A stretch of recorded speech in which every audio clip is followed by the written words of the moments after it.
The boy was still just a student, yet he was already facing a death sentence. Every student in his class had been brutally murdered, except him. As the sole survivor, Jack expected the police to question him about what truly happened. Instead, they did the opposite. Without proper investigation, they immediately labeled him as the killer.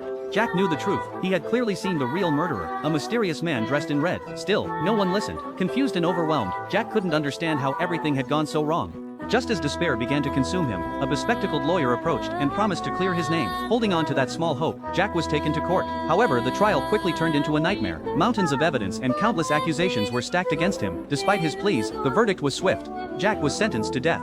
In disbelief, he shouted desperately, insisting he was innocent, but his words meant nothing. The grieving parents, broken by the loss of their children, lost control. Ignoring the guards, they rushed forward, beating and kicking Jack in their rage. Amid the chaos, a phone slipped from someone's pocket. A recording began to play. It captured a conversation between Jack and the lawyer, in which the lawyer claimed Jack had murdered his entire class and bragged that, because Jack was a minor, he could easily manipulate the case to set him free.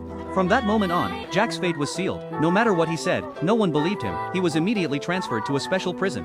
This prison operated independently from the outside world. To survive, inmates were forced to perform for entertainment, earning money to keep the facility running. Each prisoner was fitted with a special collar, displaying a 3-day countdown. If the timer ever reached 0, the prisoner would die instantly. The only way to extend the time was by eating a special candy produced inside the prison. With no other choice, Jack endured brutal labor just to stay alive. As he struggled each day, memories of the peaceful life he once shared with Lucy resurfaced. For a brief moment he wished everything would simply end. That was when Jenny suddenly appeared before him. Subscribe if you enjoy getting full anime stories explained clearly in minutes.